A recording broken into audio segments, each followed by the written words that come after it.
You know, this is the first time I kind of got to come back and start. And, one of the things the NFL is doing this week is, saluting our troops. And my dad's actually here today. And I just want to thank all the, servicemen and women who protect us, who give us the ability to do what we do today. The things they face and everything they go through,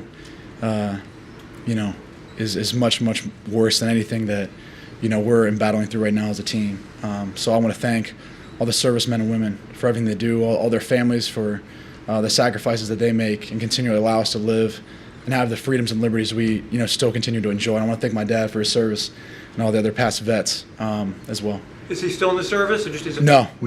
He's a vet. What did he serve in? Vietnam War. He's a Marine. And what's his name? Quinn. Quinn.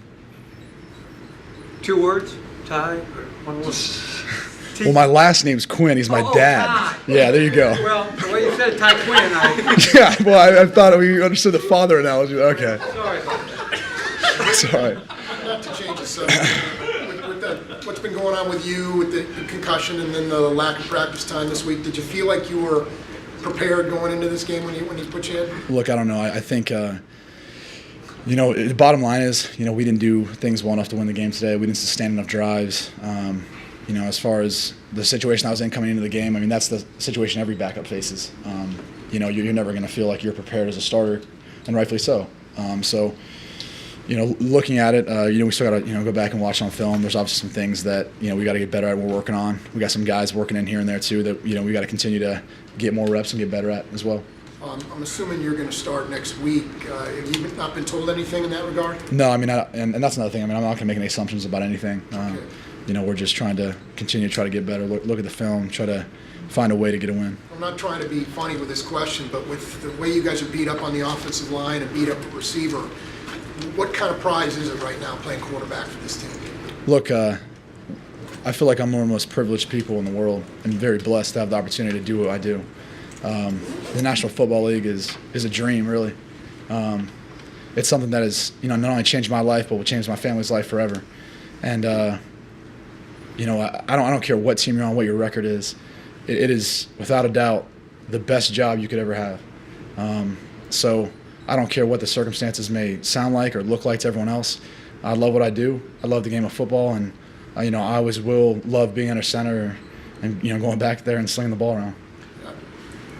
With what's going on around here, what do you have realistically to hang your hat on that you guys can get some things done offensively and maybe win some games these last few games? Well, I think that past couple of weeks, you saw we actually we're able to jump out to a lead, which is good. But the fact of the matter is, you got to sustain that.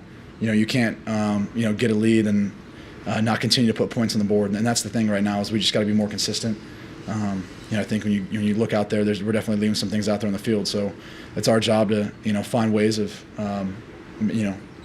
finding solutions and making things happen out there. Brady, you knew going into the game there was going to be a little patchwork to the offensive line, some guys, and then of course Brandon goes out.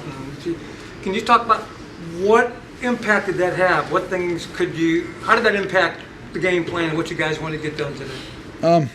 We really try not to allow those sorts of things to impact the game plan. I know it's hard to have a next man up mentality, but I think in this league, in order to be successful, you have to. A guy goes down, someone's got to come in and fill his place, and he's got to be up there at the same level. And that's the thing about the NFL too is there's a lot of talent in this league, and there's a lot of guys who have played in this league down the street right now who can come in and fill and do a great job. So, I really feel like, based on the circumstances, guys like Brian Madison and Russ Hochstein who weren't here on the opening day who come in, I thought they've done a great job for us. A couple more guys. As far as the timeline goes, when did you know that you were healthy enough to go into the game, play if you needed to play an extensive amount of time, all that stuff? Like, when did you know that you're 100% good to go? I was cleared by the team this Friday, and actually, kind of that night and everything, so we found out more or less on Saturday as well. So going to this game, if Romeo came to you and said, hey, I'm going to make a change right now, you're going to be my starter instead of Matt, you could have done that then? Well, hold on now. You got to prepare a guy the whole week. You're going to. Well, that's why health-wise, though, you could have started if you were healthy enough. Not being prepared, but. Well, I was active for the game. Right. I just played in it, so obviously. Okay. Well, I just didn't know. I don't. You want to rephrase the question a different way? I'm not sure. No, that's fine. Okay. Yeah. At halftime, what was the conversation like between you and Coach Cornell, and were you surprised knowing that Castle hadn't been injured or hadn't turned the ball over to go in there and be starting? I thought he came in, he told her he's going to make a change, and at that point, I think my focus was more on what do we need to do this second half, what kind of adjustments are we going to make at halftime. That was really where kind of everything was at.